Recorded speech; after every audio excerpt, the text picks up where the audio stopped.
Buenas tardes, buenas noches o buenos días, porque este programa es para verlo en diferentes horarios y es absolutamente repetible. ¿Por qué lo digo?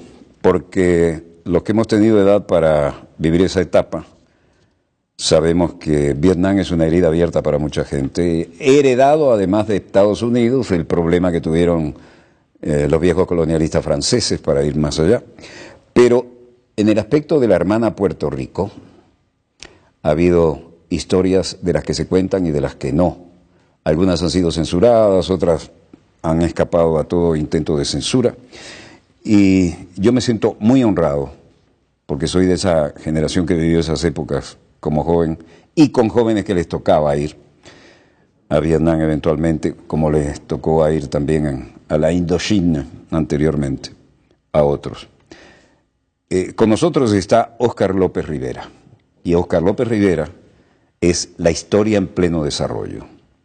Él nació el 6 de enero de 1943 y vaya que lo trajeron los Reyes Magos con una gran visión para el futuro. Ahora tiene 75 años muy bien vividos, 75 años y 2 meses, ¿no? Exacto.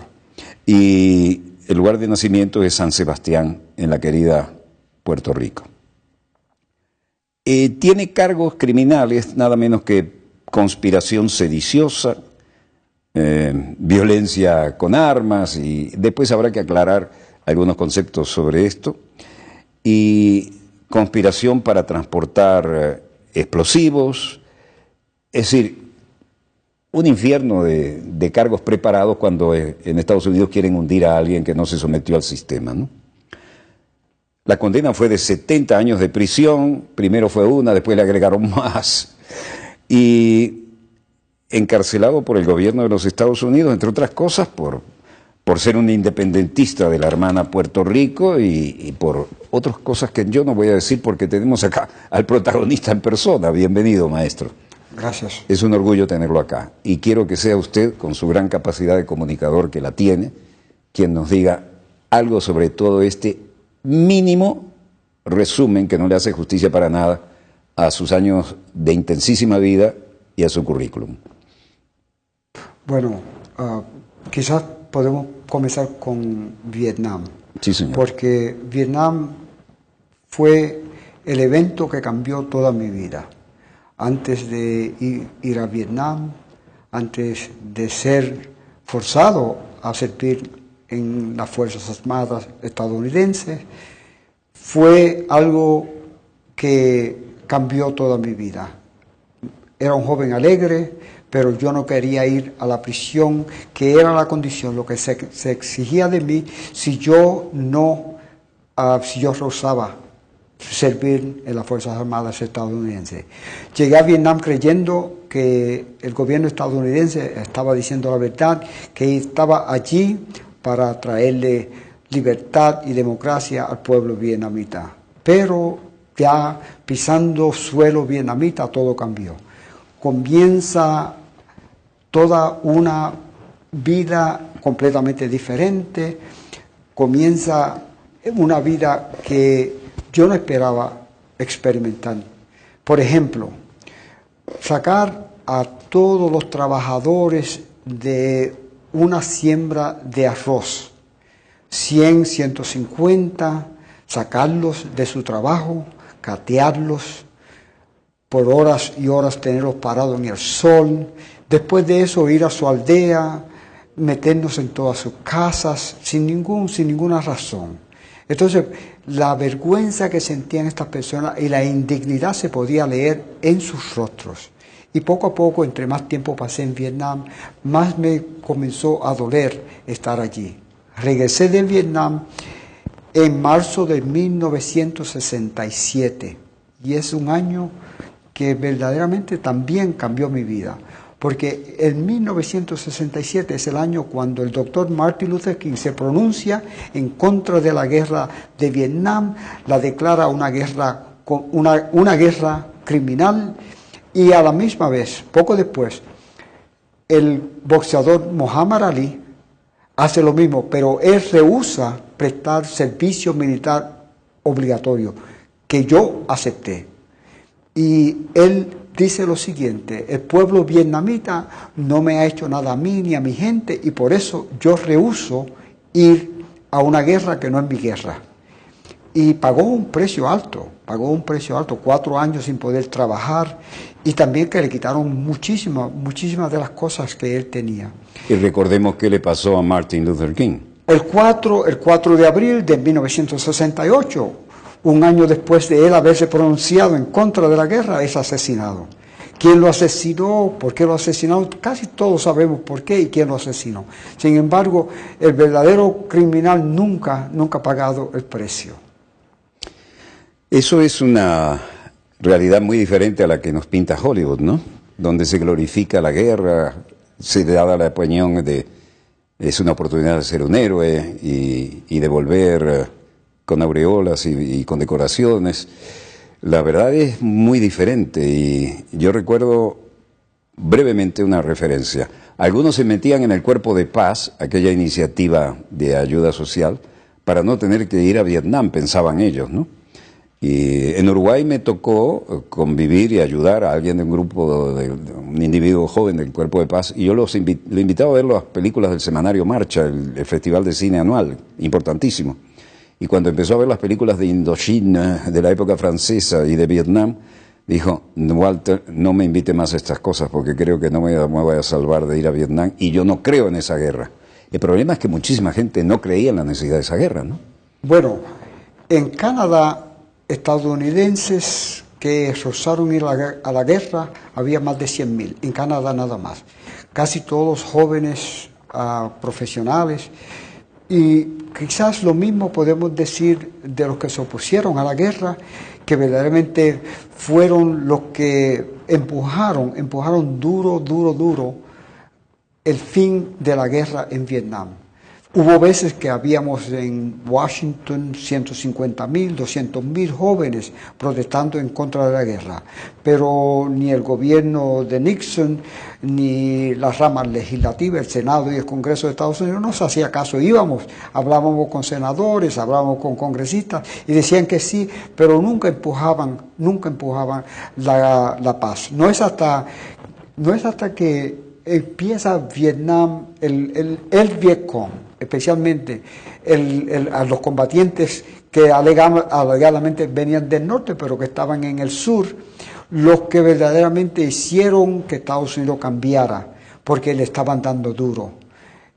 Se vio Estados Unidos, las Fuerzas Armadas estadounidenses, con más de 500,000 de soldados, se vio forzado a echar para atrás, a comenzar a negociar con el pueblo vietnamita, especialmente con Ho Chi Minh, y por fin en 1975 se ve forzado a salir de Vietnam.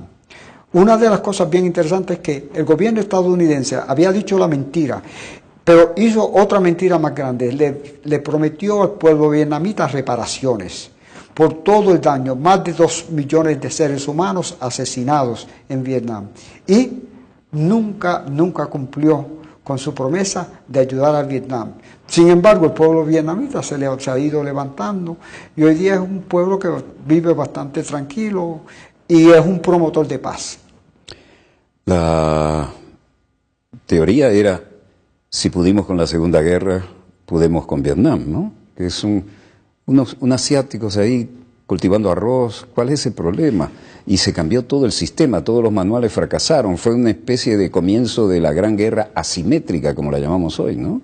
Bueno, bien interesante, porque Von Giap, el genio de la guerra de Vietnam, nos enseñó primero que los franceses se habían equivocado, igual que los estadounidenses más tarde, pero él nos enseñó que definitivamente no es una cuestión de quién es el más fuerte, sino el que tiene el corazón y el amor por lo que está haciendo. Defender una patria no es ningún pecado y no es ningún peso, ¿no?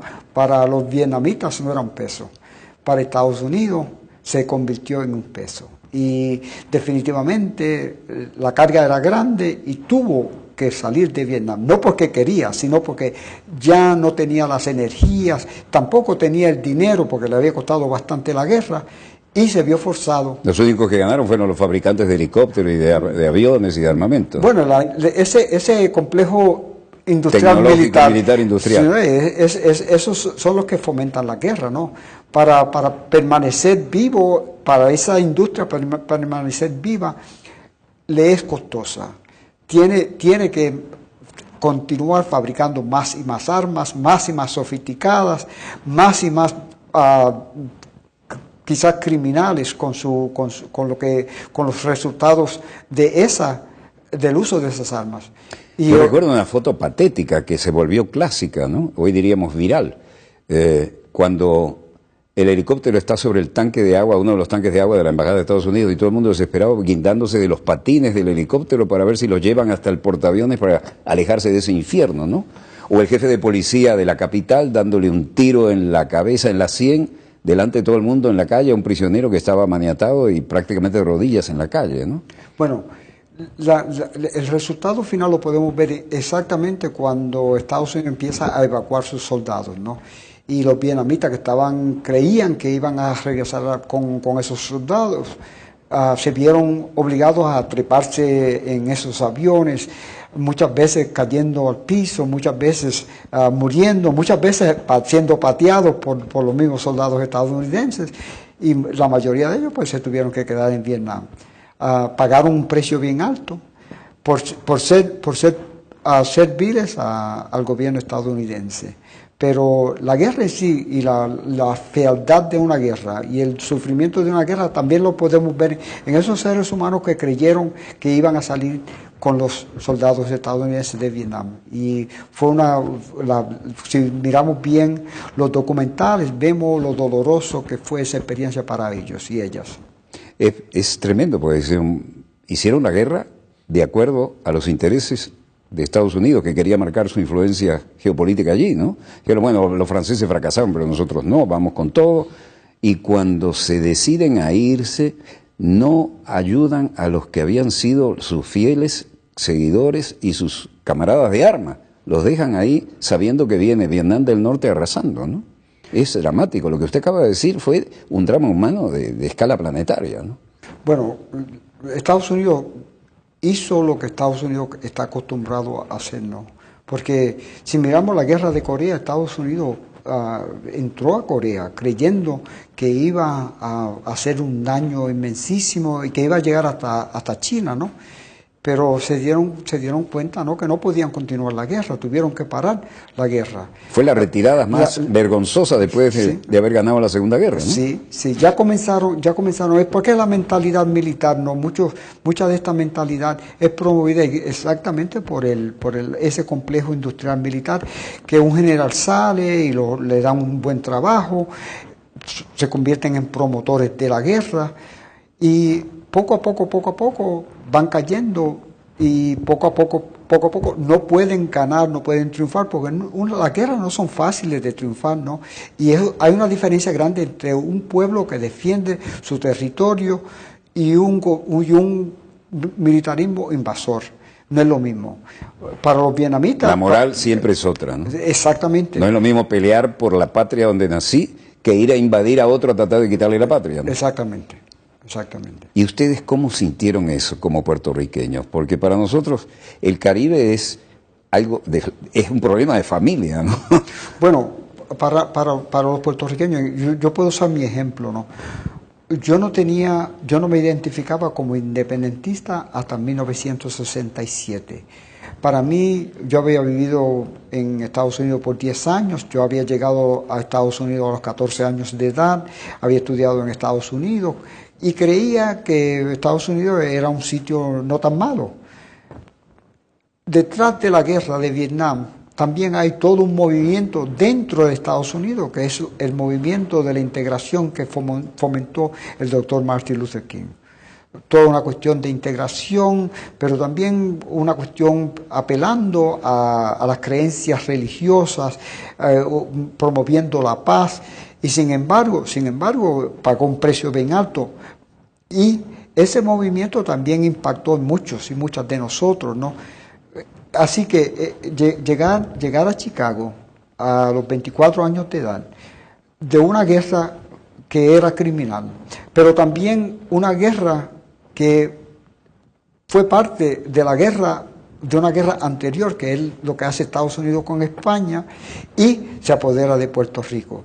Entonces, me veo obligado yo no solo a estudiar lo que había pasado en Vietnam, sino también adquirir conocimiento de mi propia patria. Y da la casualidad que un señor nacionalista un día vino y nos invitó a un grupo de jóvenes a oír unas grabaciones que él tenía de nacionalistas. Y llegamos a la casa y nos sentamos y estábamos dialogando con él y escuchando.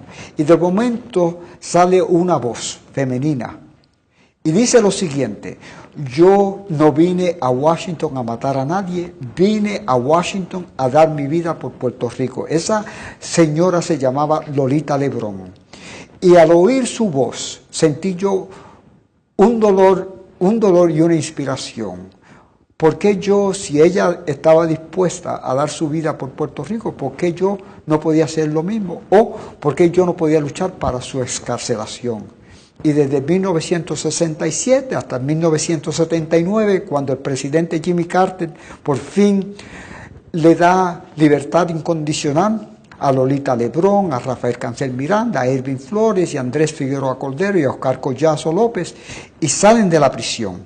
Y salen de la prisión porque dimos y logramos una gran lucha en favor de su excarcelación.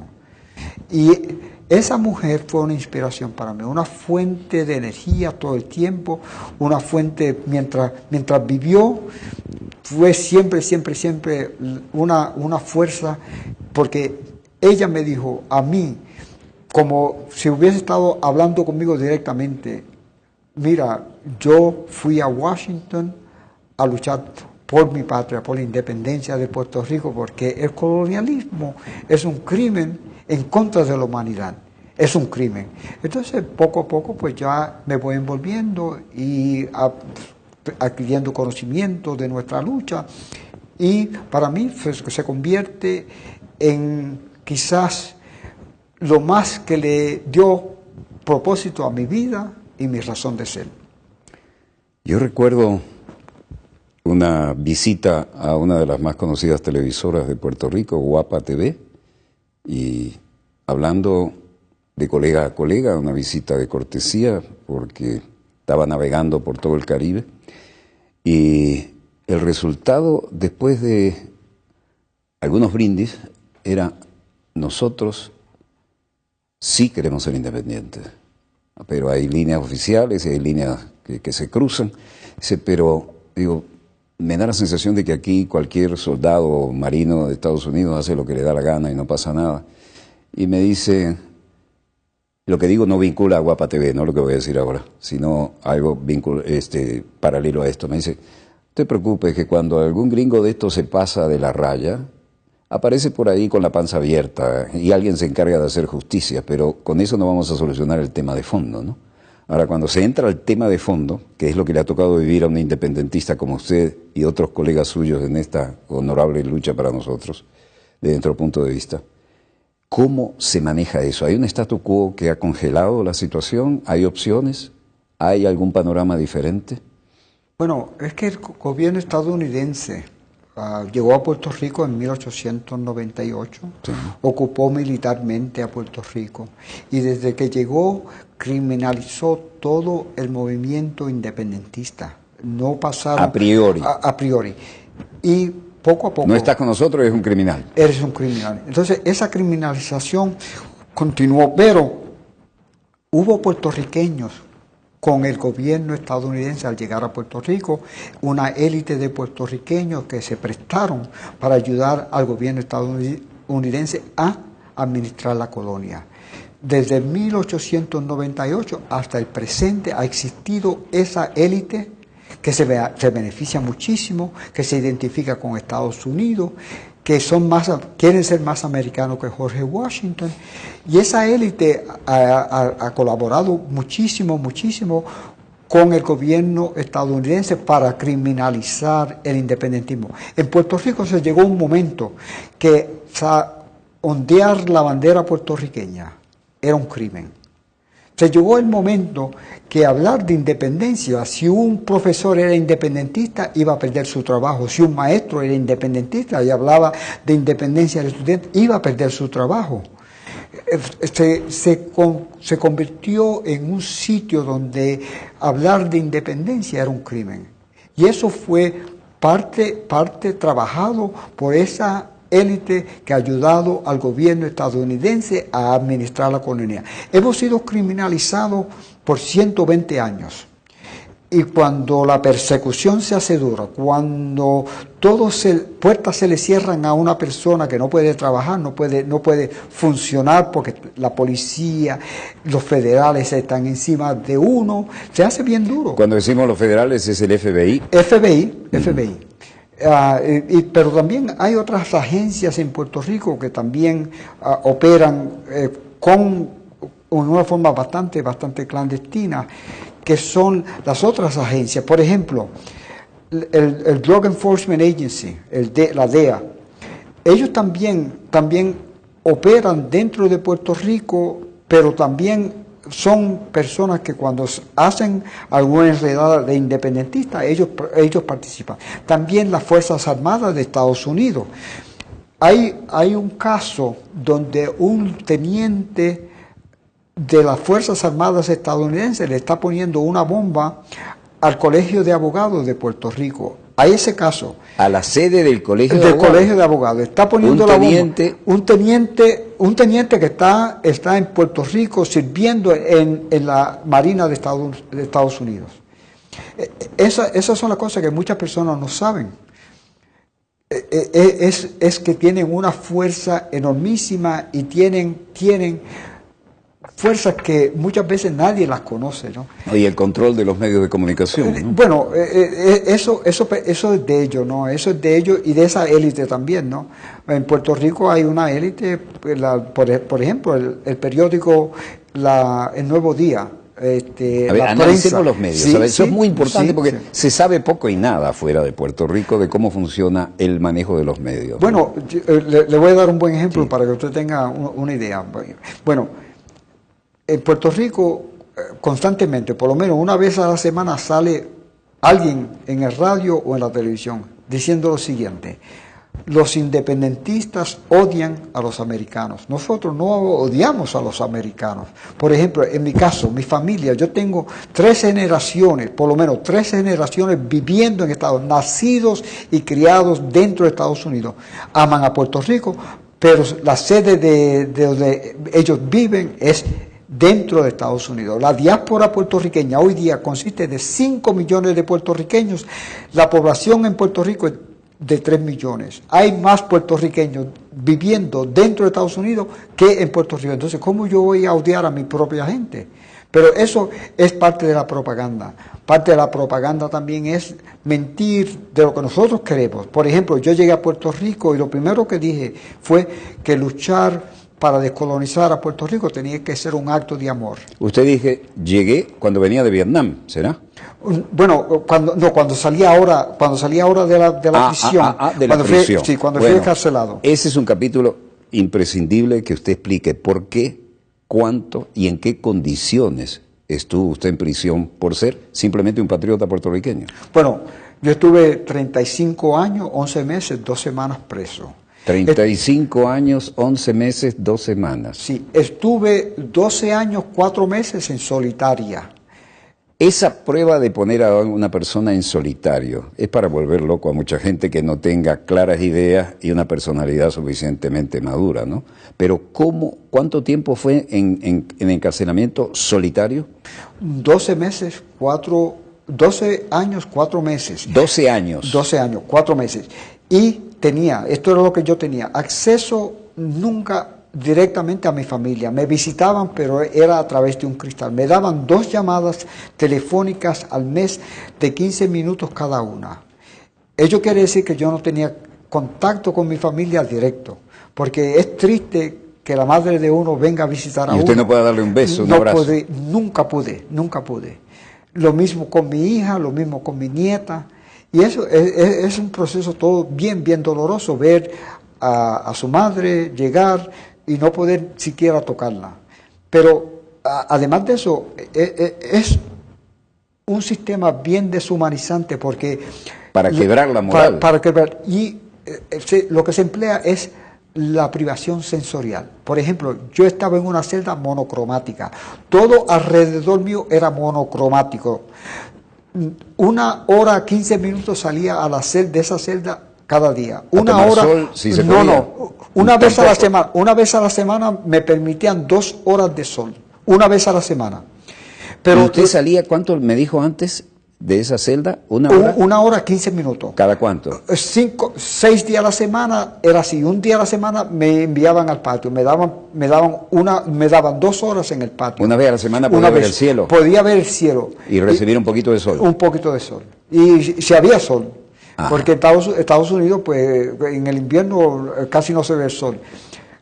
Pero lo importante de todo... ¿Dónde era esa prisión? Bueno, la primera se llamaba la penitenciaría de Marion, Illinois, y la segunda, que también fue y sigue siendo la peor prisión dentro de Estados Unidos, se llama ADX Florence, Colorado. Está en Colorado, en el estado de Colorado. Ahí era un poquito más duro porque ahí yo no podía ver absolutamente un árbol. No podía ver, porque las paredes eran altísimas, altísimas. Entonces de ahí lo único que yo podía ver era el cielo. Cuando salía, lo único que yo podía ver era el cielo. Pero una cosa bien importante que muchas personas no entienden es... Eso es para quebrar moralmente y psicológicamente a cualquiera, ¿no? Definitivamente. Pero hemos evolucionado viendo colores. Viendo colores. El color juega un papel importante en nuestra evolución. Hemos evolucionado moviéndonos en constante momento. Estar en una celda por 22 horas 45 minutos diarios es un castigo grandísimo. No tener acceso a aire fresco es un castigo horrorísimo. ¿De qué tamaño era la celda? A 6 pies por 9 pies. Es decir, 1,80 m, 2 metros por casi menos de 3. Sí. Menos de 3 por 2. Sí. Bueno, entonces una de las cosas bien interesantes es que esa prisión en Marion, la de Marion, Illinois, fue construida sobre agua, que ellos la rellenaron. Entonces, humedad total. Humedad todo. El piso, en el verano salía agua. Yo para hacer ejercicio en ese piso tenía que secar ese piso y secarlo y secarlo y secarlo. Y terminaba y ya a la hora de nuevo ya aparecía el agua. Las cosas que tampoco entraba aire fresco, tampoco. ¿Era todo por ductos? Sí, como estaba construida era por detrás, entre celdas. La construcción es celdas en un lado y celdas en el otro lado, entonces por el medio es que entra un poquito de aire. También bien interesante en este sitio es que Amnistía Internacional declaró en 1986 el tratamiento al que nosotros lo que estábamos experimentando allí era un crimen legal. En otras palabras, Estados Unidos, el gobierno estadounidense podía hacer con nosotros lo que quisiera. Un crimen de lesa humanidad. De lesa humanidad.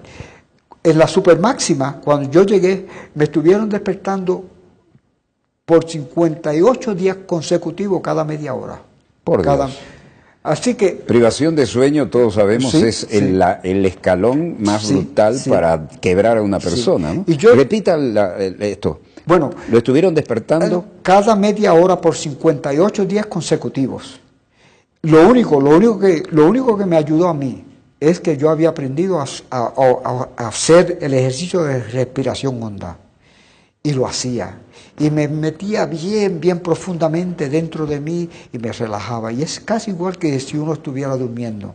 Y así fue como yo pude más o menos bregar con esa situación. Y también había una ducha donde yo me podía bañar y cuando sentía, porque el cuerpo, la temperatura cambia.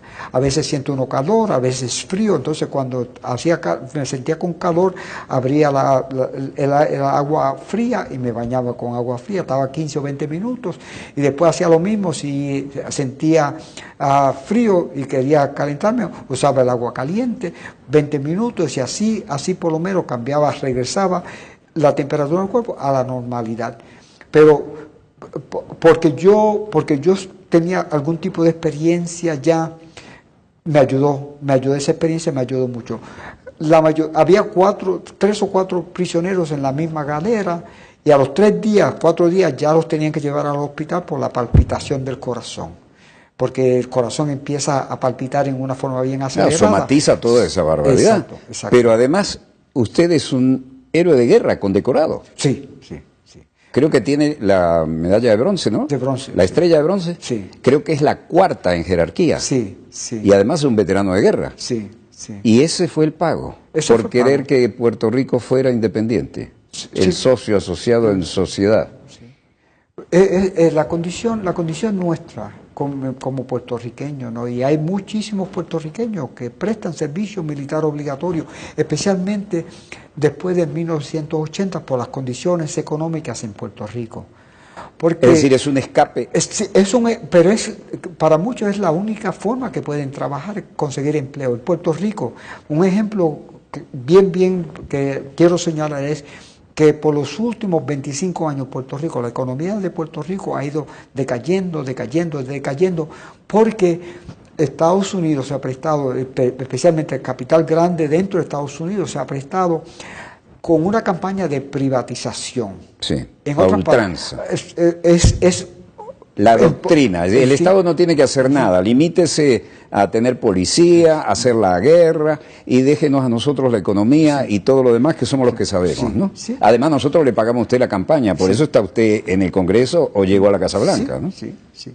Puerto Rico sufre ahora mismo de algo impuesto por el Congreso de Estados Unidos, que es bien interesante, se llama la Junta de Control Fiscal. Esa Junta tiene 7 miembros, y esa Junta es la que dicta cómo se va a gastar el dinero que se genera en Puerto Rico, recaudando taxes, impuestos, todo lo que va al erario público. Ellos determinan cómo ese dinero se va a usar, y solo están ahí por una razón, porque Puerto Rico tiene una deuda criminal, una deuda sucia de $74 billones.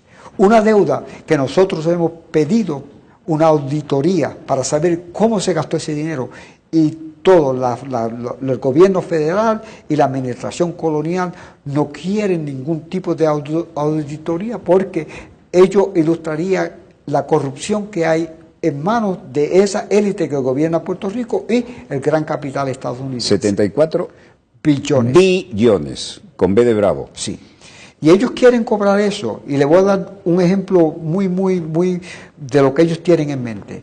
En agosto del Tampoco querrán que lo paguen mucho porque los quieren tener de rehén, ¿no? Económicamente. Bueno, ellos lo que quieren ahora mismo es pagar, que esos bonos, los dueños de esos bonos cobren su dinero, y son los hedge funds, la industria bancaria. Una cosa bien interesante es, el año pasado en agosto cerraron 157 escuelas en Puerto Rico. Perdón, cerraron 157 escuelas públicas, sí. Y ahora el gobernador... ¿Y el derecho humano a la educación? No, eso no existe. Allí no tenemos ningún derecho. Se habla de derechos, pero nosotros no tenemos ningún derecho. Ahora mismo el gobernador de Puerto Rico está proponiendo cerrar 300 escuelas más. Perdón, esto hablábamos primero de 175 escuelas, ¿no? 157 cerraron. 157, invertí el número, porque estoy en shock. Pero además 300 escuelas más quieren cerrarlas. Están proponiendo 300 escuelas para el próximo, en agosto, 300 escuelas pueden quedar cerradas en Puerto Rico. Eso quiere decir que maestros van a ser desempleados, que profesores universitarios van a ser desempleados. Ello quiere decir que Puerto Rico está perdiendo, y estamos perdiendo el recurso principal, porque tenemos una fuga de cerebro forzada. Durante los últimos, le dije anteriormente, de los 5 millones de puertorriqueños que están viviendo dentro de Estados Unidos, más de 2 millones de esa cantidad han sido forzados en los últimos 20 años, las últimas 2 décadas, doctores, ingenieros, maestros, que en Puerto Rico no tienen trabajo por la privatización. En Puerto Rico la compañía de teléfono en 1992 la privatizaron. Ahí se trabajaba 24 horas al día. Hoy día pasamos por frente de ese edificio y está completamente destruido el edificio. Las compañías de teléfono lo que hicieron fue privatizar, pero a la misma vez desemplear. Un hermoso ejemplo de neoliberalismo. Del neoliberalismo. Puerto Rico quizás es el experimento más grande en neoliberalismo, especialmente con la privatización. En Puerto Rico todo está privatizado, el aeropuerto está privatizado, el tren, un tren urbano que crearon que es como un elefante blanco, también está privatizado. Mire, el agua, esto es bien interesante. el oxígeno no lo han podido privatizar, pero excepto casi que viene en bombonas. Sí, quizás también lo privaticen, están en ese proceso, pero una de las cosas bien interesantes, en Puerto Rico nosotros pagamos por la construcción de carreteras. Pero si yo entro en un sitio específico, $3.50 al entrar, voy una milla y regreso y pago $3.50 más, $7 por mover mi vehículo, por usar esa vía, $7 por una milla. Esa es la realidad que vivimos los puertorriqueños, esa es la realidad. Todo Puerto Rico está privatizado. Podemos entrar en cualquier highway en Puerto Rico y va a pagar. Hay peajes. Y peajes escalonados, entonces. Sí, no sí. es que pago una vez y recorro toda la autopista. No. Cada tanto, otro peaje. Otro peaje. De donde yo vivo con mi hija en Santurce, voy a Ponce y son 3 peajes. Si voy de Santurce, donde vive mi familia en San Sebastián, son 3 peajes. Ahí es $1.50, ya son $4.50. Y si regreso, que ir a trabajar, pero si regreso, tengo que regresar a mi casa. Entonces son ya $15. Esto se cuenta y no se cree, ¿no? Es algo bien interesante cómo el bolsillo nuestro tiene que sacar dinero hasta para transportarse de un lado a otro. Y un trabajador y una trabajadora, imagínense tener que pagar $7 solamente cada día. Entonces el salario que está recibiendo ese trabajador o esa trabajadora no es mucho. ¿Cuál es el salario promedio? Bueno, el salario federal es $7.25 en Puerto Rico. La hora. Pero en Estados Unidos ahora mismo hay sitios que están en Puerto Rico que pagan $15 la hora. Pero esa misma corporación en Puerto Rico paga $7.25. Y quizás el trabajador puertorriqueño tiene que hacer mucho más trabajo. Pero le voy a dar otro ejemplo de algo que está pasando en Puerto Rico ahora mismo. El huracán María devastó a Puerto Rico. Sí, señor. En Estados Unidos, 2 corporaciones públicas, FEMA y el Cuerpo de Ingenieros. Ellos tienen billones de dólares. Contratan a una compañía dentro de Estados Unidos. ¿Cuál fue la primera que nombró, aparte del Cuerpo de Ingenieros? FEMA. FEMA. Esas 2 corporaciones tienen billones de dólares. Contratan a una corporación dentro de Estados Unidos. Esa corporación subcontrata, llegan a Puerto Rico, esos trabajadores van a hospedarse en hoteles de estos de mucho lujo.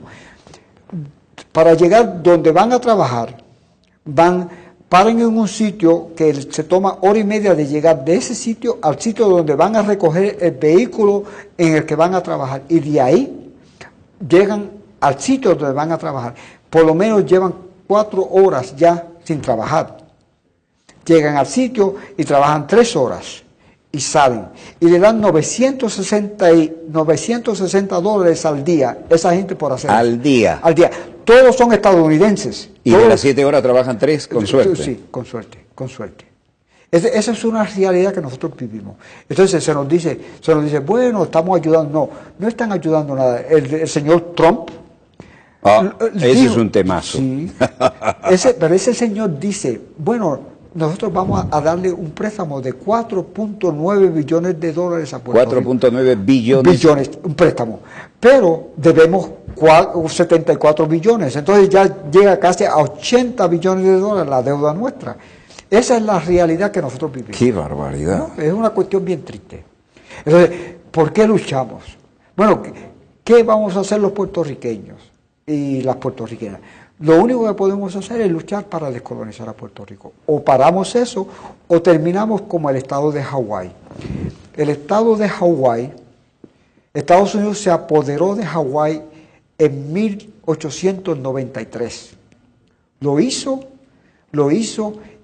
e inmediatamente comenzó a mudar gente de los 48 estados a Hawái. Y poco a poco la población de Hawái, la nativa, fue convirtiéndose en minoría y la de los 48 estados en mayoría. Y poco a poco llegaron a ser mayoría, especialmente después de la Segunda Guerra Mundial, porque construyeron más bases militares, porque ya eran dueños de muchísima tierra los de los 48 estados y convirtieron a Hawái en un estado.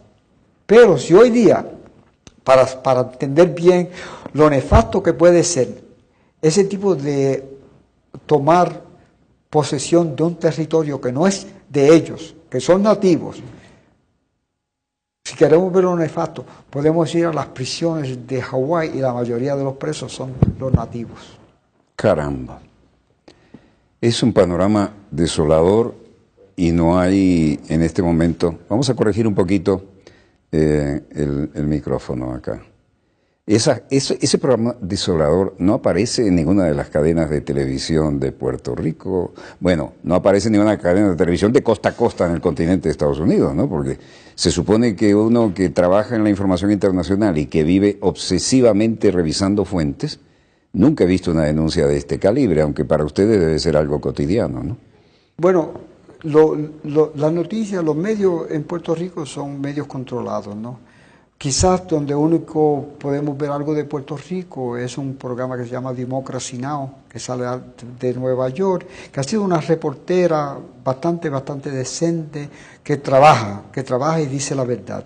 Y ella nos ha dado cobertura. Democracy Now! Me suena, Sí, tiene un posicionamiento, sí. ¿no? Amy Goodman ha sido una mujer bastante comprometida. Pero le voy a hacer un cuento porque creo que es importante esto. FEMA hizo un contrato con una compañía que supuestamente iba a trabajar para reconstruir la cuestión de la electricidad en Puerto Rico, que se había caído por completo, y le hizo un contrato de... ¿Por el tema de los huracanes? Después del huracán. Ajá. Le hace un contrato de $300 millones a esa compañía. Disculpe, voy a hacer groseramente el corte este. Uno dice huracanes. ¿Cómo quedó Puerto Rico después del huracán? Bueno, yo llegué a Puerto Rico el 30 de septiembre, 10 días después del huracán. Y cuando el avión estaba volando sobre Puerto Rico parecía que había sido víctima de una bomba atómica. Parecía todo quemado. Todo parecía quemado. Arrasado. Arrasado y como que se había quemado todo. La cordillera central es montañosa y esas montañas son preciosísimas y eso estaba completamente en el piso, no había nada. Había casas, casi todas las casas sin techos. Una situación bastante triste. Para mí fue doloroso ver esas condiciones. Yo había salido de Puerto Rico el 17 de septiembre. Había estado en Filadelfia, donde había 3 actividades, y había estado un día en Rutgers University en New Jersey, y el día 20 regresé, y cuando regresé me cancelaron el vuelo porque el huracán ya había atacado a Puerto Rico. Me fui a Chicago, entonces estuve 10 días en Chicago y regresé a Puerto Rico, y es cuando yo veo las condiciones en Puerto Rico. Cuando yo verdaderamente veo la devastación que sufre Puerto Rico. Uno dice Chicago, la ciudad de los vientos, pero sí, los vientos estaban en Puerto Rico acabando con todo, en Puerto Rico. Y definitivamente, si no es porque el pueblo puertorriqueño sigue siendo por lo menos un pueblo que quiere luchar, toda la limpieza, todo el trabajo que se estaba haciendo en Puerto Rico y que se continúa haciendo. No hubo ayuda federal suficiente, nunca. Nunca. Los dejaron como si no tuvieran nada que ver con ellos. Bueno, a lo que yo iba a llegar es a esa compañía que le hicieron un contrato de $300 millones. La compañía se llama Whitefish, ha salido en los medios, pero un reportero de CNN se va porque ve algo que no cuadra y se va detrás de averiguar qué era Whitefish. Es una compañía... Whitefish como pescado blanco. Sí, sí. Es una compañía que tenía 2 empleados. Y le dieron un contrato de 300 millones de dólares. 300 millones de dólares para una compañía de 2 empleados. Nunca había tenido un contrato millonario. Y se la dan, porque esto es todo una cuestión de política, esto es una cuestión de corrupción. ¿No? Sí. Y también, bueno, le dan dinero al Partido Republicano, le dan partido a los partidos estos políticos que están allí y los compran. Y después le cobran el favorcito, sí, claro, ¿no? Claro. Yo recuerdo cuando estudié en la Fletcher School, la escuela de los Kennedy, decían con mucho orgullo, ¿no? El papel de los lobbies en la toma de decisión en política exterior. Y había que ver, pero de repente el lobby del aparato tecnológico militar industrial, o el lobby, por decir algo importantísimo, el lobby pro-israelí, no figuraba en el pensum. No, la fuerza que tiene, por ejemplo, el complejo industrial militar y la fuerza que tiene ese lobby, esa fuerza... Mueve dinero, pero estratosférico, y paga campañas, y no solo en especies, ¿no? No solo en dinero, también en especies hay favorcitos. Bueno, Alexander Haig, cuando fue jubilado, él se fue con una de las compañías más grandes del complejo industrial militar. Lo agarran, usted es candidato a Chairman of the Board. Sí. Por su prestigio, claro, pero sí, nos ayudaste a crecer exponencialmente. Claro. Es increíble. La gente que no entiende el papel de los lobbies en Estados Unidos no entiende muchas cosas, ¿no? Pero el lobby es legal y si uno se registra como tal, actúa. Y mueven millones de millones y le buscan la caída a quien sea. Había alguien que le dijeron, mire, pero ¿cuánto hace que usted no toma vacaciones? Bueno, tengo mucho trabajo, pues soy un workaholic, ¿no? Pero mire, tenemos un bungalow en una isla en el Caribe, por favor, acepte esto, que queremos hacer algo por usted que ha hecho tanto por nosotros. ¿Se acuerda de fulanita? Sí, qué casualidad, va a estar en el bungalow de al lado, está de vacaciones allí también. Le entran por todos lados, ¿no? Sí. Pero una de las cosas bien interesantes que pasa dentro de Estados Unidos, ¿no? Esta cuestión de esconder dinero. Esconder dinero. En Estados Unidos hay 2 hermanos. ¿Dos hermanos? Hermanos. De una familia. Son los Koch brothers. K-O-C-H. K-O-C-H. Sí. Koch brothers. Sí. Ellos para el 2012... Ya me imagino de qué lado están, en el Medio Oriente. Ellos en el 2012 tenían un capital declarado de 82 billones de dólares. 82 billones con B de Bravo. Esas personas se especializaron. Esta cuestión del neoliberalismo, si alguien lo ha fomentado y si alguien ha hecho un trabajo bien efectivo, han sido esos 2 hermanos. Ellos hicieron dentro de Estados Unidos, crearon y siguen creando un sistema que es peligrosísimo. Pero una de las cosas bien interesantes es lo que ellos hacen en 1971. Todo este grupito de capitalistas grandes como David Rockefeller y ellos comienzan a promover lo que ellos dijeron eran cosas que tenían que cambiar dentro de Estados Unidos. Y lo primero que dijeron, por todas estas cuestiones que estábamos haciendo, los que nos oponíamos a la guerra, que había un exceso de democracia y eso había que terminar. Exceso de democracia y eso tenía que terminarse. Tenía que comenzar la globalización, tenía que comenzar la privatización, tenía que desregular la industria bancaria y también cambiar mucho de lo que estaba dentro de las universidades en Estados Unidos. ¿El pensum de estudio también? Sí, porque lo que ellos... Estaban saliendo muchos liberales. Exacto. Bueno, hay momentos y lugares donde Estados Unidos decir liberal ya es un insulto, es lo próximo es decirle comunista. Sí. Pero, al estilo de Estados Unidos, ¿no? Acá no significa eso. Sí.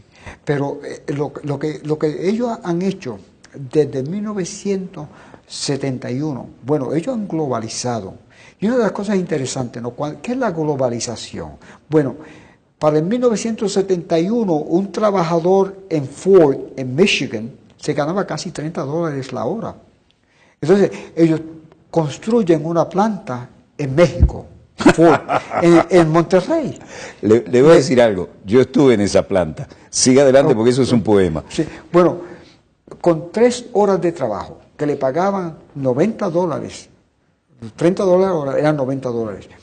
En México podían conseguir a un trabajador por toda una semana por $90.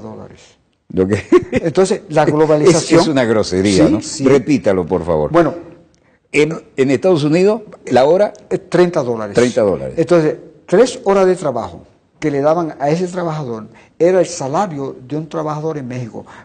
De todo un Nike, mes. de toda una semana. De toda la semana. De toda la semana.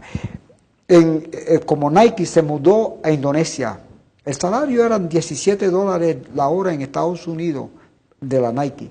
Le pagaban 29 centavos, creo que eran 29 centavos la hora a los trabajadores en Indonesia. Esa es la globalización, lo que muchas personas no entienden, creen que esto ha pasado por osmosis. No, esto pasó bien calculado, algo bien calculado. Entonces, Puerto Rico ha sido parte de todo ese proceso de privatización. Esos experimentos se ven en Puerto Rico. También se ve en Puerto Rico las cuestiones de la legalidad. Por ejemplo, hasta 1984 Puerto Rico podía declararse en bancarrota. Hicieron un tipo de ley que prohíbe que Puerto Rico pueda ir y reclamar bancarrota. Puerto Rico tiene que pagar exactamente la deuda, no puede ir a bancarrota. Es decir, no le protege nada la ley de bancarrota hecha para los poderosos en el Estados Unidos continental. Exacto. Bueno, y además una cosa que se me quedaba, los usan también como polígono de tiro, ¿no? Sí. ¿Todavía? Bueno, ya... Era la isla Nena. La isla Vieques, sí, ellos se fueron, pero dejaron todo el desperdicio. No, nadie puede vivir allí. Bueno, contaminadísimo, ¿no? Vive puertorriqueños, pero Vieques hoy día todavía tiene el nivel de cáncer más alto de todo Puerto Rico, porque todavía el agua está contaminada. Ellos no limpiaron lo que tenían que limpiar, se comprometieron como hicieron en Vietnam, que iban a proteger, iban a reparar, no han hecho eso. En ninguno de los dos lados hicieron nada. En ninguno de los dos lados, no lo han hecho. Bueno, en Vietnam eran los enemigos, sí. Pero Puerto Rico es padre de la propia patria. Y hicieron lo mismo que en Vietnam. Bueno, ellos dicen. No quiero insultar a ningún puertorriqueño independentista como lo es usted. Bueno, Óscar López Rivera, recuerden ese nombre, Óscar López Rivera. Es una representación de un drama en pleno desarrollo y que parece inaceptable en los años que vivimos, pero así funciona el imperio, ¿no? Sí. Esto es sobrecogedor y hay ciertas cosas que quedan en el tintero porque no las hemos podido tratar hoy. Yo le agradezco profundamente su valor cívico de venir aquí a declarar eso, siendo un hombre que ha combatido en Vietnam, que ha sido condecorado con la Estrella de Bronce, que creo que es la cuarta en importancia de todas las condecoraciones, cantidad que hay, y tiene todo el derecho moral para hablar, porque usted arriesgó la vida por ese país. Y ahora, como buen cristiano, supongo, y hombre de fe, alguna fe tenemos, ¿no?, en común, no sé. Yo no pretendo generalizar eso. Yo soy el que habla como cristiano. Quiero decirle que yo me siento orgulloso de haber contribuido en algo en tocar estos temas. No le involucro a usted en nada y tomamos como muy buenas sus declaraciones porque sabemos que viene de alguien que habla por experiencia y la experiencia no es transferible, hay que asumirla. Muchísimas gracias. Cada vez que usted pase por aquí, tendrá la oportunidad de venir a saludarnos y, si es posible, tener un diálogo tan interesante como este. Donde quiera que se encuentren, de ese lado del receptor, muchas gracias por permitirnos estar allí con ustedes.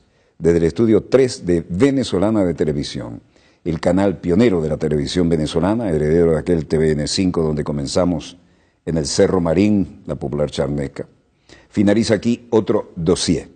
El programa decano en todo el hemisferio occidental de la información internacional vía satélite. Les habló Walter Martínez, productor y conductor del mismo. Disponga usted de las cámaras, señor director.